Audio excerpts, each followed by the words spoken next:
Écoute, moi, je suis dans un couple où les cultures ne sont pas les mêmes. D'accord? Quand j'ai eu cette question-là, j'ai dit, waouh, mais on s'aime. Et je dis, j'ai des amis aujourd'hui que je vois, chaque personne a sa... Nous allons faire quelque chose une fois de bon pour qu'il n'y ait plus ce genre de questions. Parce que toi, ta culture, tu l'aimes, tu aimes ta culture. L'autre aussi aime sa culture. Et quand vous allez venir dans le couple, tu demandes comment s'aimer malgré les différences culturelles, les différences culturelles. Mais qu'est-ce que c'est juste la première des choses, il faut que vous acceptiez. Il faut que vous acceptiez que vos cultures, elles sont différentes. Il faut pas les faire disparaître. Et au contraire, c'est de les mettre ensemble et c'est ça qui fait d'ailleurs la richesse. C'est les différences là qui fait, ou c'est les différences qui font, ou je ne sais pas. C'est le genre de différences qui font que c'est beau, c'est riche, c'est merveilleux. Oui, c'est merveilleux. Et c'est ça qui va vous aider. C'est le pourquoi tu poses cette question, c'est parce que tu t'obstines à rester dans ta culture et ne pas faire face à la culture de l'autre, ou bien tu as peur de parler de ta culture à l'autre. Arrêtez, mes princesses. Arrête, stop. Tu vas dans un couple, va dans le couple avec tes bagages. Je ne dis pas les mauvais. Hein. Les mauvais, là, tu les laisses à la porte, à l'entrée de la maison, et tu rentres à la maison. Ou tu les déposes au carrefour. Du carrefour jusqu'à chez toi, là. Peut-être c'est 2 ou 3 kilomètres. Et tu rentres à la maison de la personne. Vos mauvais comportements, là, garde pour toi. Mets ça quelque part. Parce que vous avez des mauvais comportements. Mais la différence culturelle, les différences culturelles, ça, c'est normal. Ça, c'est une richesse. Et si tu sais gérer ça, oh, ma princesse, vous allez vous aimer malgré tout cela. Vous allez bien, bel et bien vous aimer. Ce n'est pas les faire disparaître, c'est de les arranger, de les déposer sur la table. OK. Et on fait comment? Moi, je te dis, la façon dont toi tu gères ton argent, c'est pas pareil qu'un Whitey gère l'argent. Moi, devant toi là, j'aime manipuler les espèces. Mais mon homme, lui, c'est la carte bleue. C'est la carte bleue. Jusqu'à ce que, et un jour, il dit, tu as fait jusqu'à ce que des fois, je suis obligé de mettre quelques billets de monnaie dans mon porte-monnaie. C'est parce que moi, c'est ça. C'est ma façon de gérer. J'ai ma manière de gérer. J'ai ma manière d'économiser. Et lui aussi, il a sa manière de gérer et sa manière d'économiser. Mais quand on a mis ensemble, on a su comment faire. On s'est dit, voilà. Mais ça ne va pas, je ne vais pas lui dire, t'es obligé de manipuler autant d'espèces que moi. Non, je lui dis pas ça. Moi, j'aime les espèces. Ça, c'est chez nous. C'est l'Afrique. J'aime quand j'ai mon porte-monnaie là, qui est de l'argent, des billets dedans, même s'il y a la carte bleue. Moi, lui, il aime la carte bleue. Il faut aussi comprendre la façon dont vos parents sont. Les parents de Tom Whitey et ses parents et tes parents à toi, il faut que lui aussi, il cherche à comprendre leur fonctionnement. Parce que ça aussi, c'est quelque chose que, comme je dis, ce que les gens oublient, c'est que quand vous vous mariez, ce n'est pas deux personnes qui se sont mariées. C'est toute une communauté. C'est deux familles qui se marient. C'est deux mondes qui se marient. Ce n'est pas une histoire de à qui mieux mieux. Si c'est une histoire d'à qui mieux mieux là, ce n'est pas ça le mariage. Le mariage, c'est une communauté. Donc, il faut voir comment fonctionnent les familles. Et ça, tu vas connaître leurs différences. Et c'est ça qui va faire que vous allez vous aimer. Donc, pas vous seulement, que les familles aussi vont s'aimer. C'est comme je vous ai donné un exemple. Un exemple. Avant-hier, la maman de mon compagnon me disait, mon Dieu, Claire, à chaque fois que je suis ensemble avec toi et avec ta famille et toi, tes sœurs, elles sont tellement joviales, elles sont ceci, ça fait quand même un bon. C'est vrai que ça fait un bon bout de temps qu'on ne sait pas, on n'a pas encore eu, on ne sait plus, on n'a plus fait un repas de famille, mais avant-hier, on a fait un repas de famille ensemble, où j'ai reçu tout le monde. Franchement, c'était agréable jusqu'à la fin. Même, moi, j'avais du boulot, je devais partir. mes sœurs, elles aussi, elles avaient du travail, mais on ne voulait pas partir. Il était l'heure, fallait partir. Tu vois? Donc, et il faut aussi montrer son affection. Montre ton affection, malgré les différences. C'est vrai que nous, notre éducation, comment faire les câlins et tout ça, mais apprends à faire des câlins. Nous n'avons pas ça. Moi, je n'ai pas ça. Alors là, la sauvageole qu'on m'appelle, je suis d'accord. Les câlins, ce n'est pas mon truc. Eh, chérie, je t'aime. Mais il m'arrive des fois de dire, faire des câlins. Tu n'as pas ça, mais apprends à le faire. Si ça te force, ne fais pas. C'est pour ça que moi, je ne fais pas câlin forcé. Toi, si je vais te faire un bisou sur la joue, là où j'ai envie, avec mon compagnon, où je veux faire un bisou, je le fais. Je ne veux rien. On ne me force jamais à faire quelque chose. Et il faut aussi parler de la nourriture. Cette différence-là, elle est primordiale. Pourquoi? Parce que il y a plein de choses que nous, les Africains, on aime, que les Haïtiens n'aiment pas. Et pareil que chez eux aussi. Moi, je n'aime pas le camembert. J'aime pas. Le fromage que j'aime manger, c'est emmental, que d'ailleurs j'ai appris chez lui. Sinon, ce que je mangeais avant, tous vous le savez, la vache qui rit, qu'on nous a montré au pays. Et on a aimé. Donc, toutes ces différences-là, il faut jauger, en fait.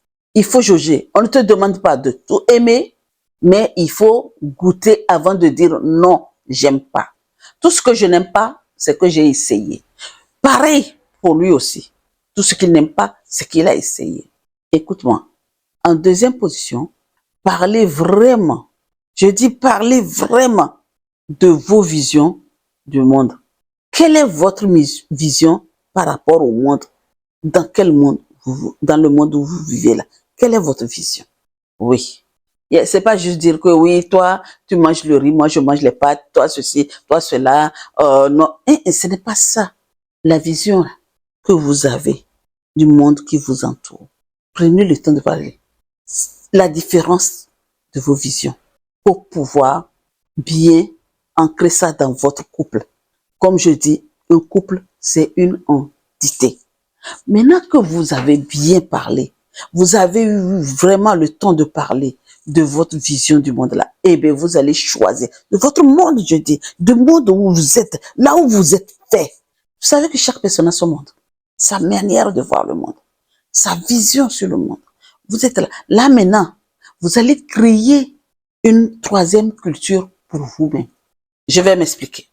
Ma princesse, tu es venue avec ta culture. Lui, le caucasien, il est venu avec sa culture et sa tradition, pareil. Vous mettez ça au milieu et vous dites, ok, voilà, ma tradition, c'est ma tradition. Ta tradition, c'est ta tradition. Ok, ça, on ne déroge pas, ça ne se déroge pas. Mais dans nos traditions là, je dois observer quelque chose de toi et toi, tu vas observer quelque chose de moi. On dépose là et on prend ce qu'on veut là. On crée une troisième culture, tradition. Je pense que tu as compris. En ce moment-là, ça sera votre culture commune. Vous l'observez tous les deux. La famille, je ne sais pas comment vous allez faire, mais vous l'observez, vous observez cette culture ensemble. Cette tradition que vous avez créée ensemble. Votre propre tradition. Ou qu'est-ce que vous allez faire? Vous faites ça ensemble. En quatrième position, déconstruire les clichés.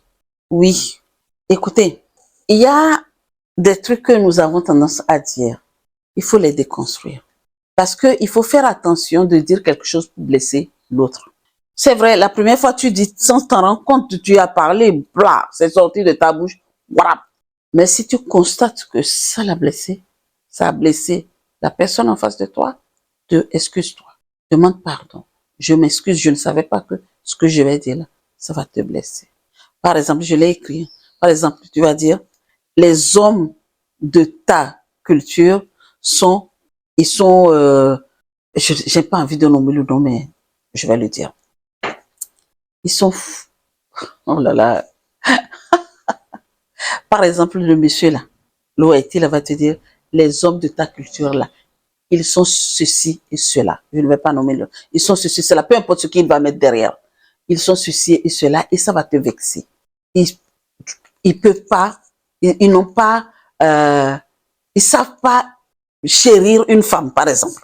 Les hommes de ta culture là n'aiment pas chérir, ne savent pas chérir les femmes. Ils savent pas faire ceci, ils savent pas faire cela. C'est vexant. C'est vexant. Parce que s'il dit ça là, c'est qu'il a insulté ton père, il a insulté ton frère. Et là, ça va te vexer. La première des choses, quand ça va sortir comme ça là, pour vraiment garder votre amour là, tout de suite, mais pose les limites. Ne dis pas que tu vas le répliquer. Ne dis pas que tu vas lui dire, oui, les femmes de chez vous là, on les fait splat, ou on sont maigres, sont ceci, cela. Non, ne le réplique pas, non. Mais juste le haut là. Stop. Plus jamais que tu me dises ça. Parce que si tu dis ça, c'est mon père, de mon père que tu parles. Et mon père, s'il n'avait pas chéri ses femmes ou sa femme là, t'allais pas me connaître. Parce que c'est pour ça que tu m'as connu. C'est malgré ce qu'ils ont fait là que je suis en face de toi. Donc, un peu de respect. Voilà. D'accord? T'as compris? Là, je vais vraiment rapidement m'arrêter sur cette vidéo parce que si je continue là, c'est pas aujourd'hui qu'on va finir. Je vais juste terminer sur ça. Quand vous faites quelque chose pour vraiment montrer aux gens que vous vous aimez malgré la différence qui est entre vous, faites un fond, ouais, faites un fond, ouais, faites un fond ensemble face au monde extérieur. Quand vous sortez là, que les gens voient votre complicité. Voilà, créez une complicité. Voilà, c'est ce que je voulais dire. Créez une complicité ensemble. Il faut avoir quelque chose, votre tradition à vous, votre manière de montrer aux autres que vous vous aimez et que vous êtes unis, vous avez quelque chose. Ayez une complicité. Nous ici, on a quelque chose. Par exemple, je vais vous raconter cette petite histoire vite fait avant de finir. Mon Haïti là, vous savez que l'insulte imbécile là vient d'Afrique. Parce que même on va t'insulter, même te dire que imbécile heureux. On est d'accord? Et moi, un jour, on parlait, et je lui ai parlé de ça. Il a rigolé, il a dit, ah bon? Imbécile. J'ai dit imbécile à quelqu'un, pas lui, hein, imbécile. Et il dit, ah, c'est vrai que lui, quand il regarde les vidéos, tout ça là, il voit que les Africains aiment dire imbécile. Même, d'ailleurs, il a expliqué ils connaissaient d'Africains, ils ont vécu, ils ont travaillé ensemble, et à chaque fois, c'est imbécile, imbécile. Donc, j'ai dit, oui, nous, c'est comme ça. Et du coup, eh bien, nous, on a créé ça comme une tradition, à notre sauce. Comment? Encore, comment? Et un jour, lui et moi, on parlait de tout et de rien. Ma maman était là. Elle était dans la chambre. Et je dis, imbécile. Ah! Maman est sortie. Hé, Claire, qu'est-ce que j'ai entendu là? Qu'est-ce que j'ai entendu? Imbécile? Tu dis imbécile à ton mari? Depuis quand? On insulte imbécile à quelqu'un, son mari comme ça. Elle a commencé à me... Et lui, derrière, il a commencé à rire. Je dis, non, maman, c'est notre tradition, c'est notre manière de faire. Vous voyez? Donc, des fois, quand je dis imbécile, lui, il dit deux imbéciles. Je dis trois imbéciles, il dit quatre imbéciles. Je dis, jusqu'à ce que l'autre, on sera fatigué et on va se taire, tout comme les enfants. C'est pour ça que je dis, il faut que vous ayez une complicité face au monde extérieur, face les personnes qui vous voient. Des fois, on est là, on commence et on ne s'arrête pas. Et des fois, moi, même quand je suis fatigué, je me tais et puis il continue. 10 000 milliards d'imbéciles, 10 000, on rigole, les gens rigolent. C'est vrai, c'est une tradition que nous avons créée pour nous, mais cela ne veut pas dire que on le tient vraiment à cœur. D'accord? Donc, princesse, je m'arrête sur ces paroles pour te dire que oui, vous pouvez vous aimer malgré les différences culturelles. Tu peux, en communiquant beaucoup sur toi, en lui faisant connaître ta culture, en faisant tout cela dès le départ. Ne pas prendre les choses en cours. Ne cherche pas à disparaître tes choses pour quelqu'un d'autre. Ne cherche pas à changer pour lui. Non. Reste authentique, propre. Il n'y a pas que toi, il y a lui aussi. C'est pour ça que je dis dès le départ qu'il y ait une bonne et merveilleuse communication pour mettre les fondations sur pied. Tu veux que ton couple aille loin, ne cache rien de ta culture. Si dans ta culture-là, vous tuez les animaux, vous versez le sang sur un pot et après vous mangez, vous avez des trucs, dis-lui. Si dans ta tradition-là, vous allez à la mer prendre de l'eau salée pour faire des rituels avec, dis-lui. Cela ne veut pas dire qu'il est obligé de faire la même chose. Lui aussi, dans sa culture, ce qu'il fait, il va te dire. S'il te cache, il y a un sous roche. Mais bon, allez, je m'arrête là, princesse. Toi qui m'écoutes, princesse. Il y a une question que je vais te poser. Est-ce que tu es prête de laisser le temps à l'amour de grandir dans ton couple, malgré les différences culturelles? C'est tout. À toi les commentaires. Sur ce, je vous souhaite une très belle journée. Commentez, aimez, partagez. Et toi qui ne t'es pas encore abonné, abonne-toi. À très vite pour une nouvelle vidéo. Merci.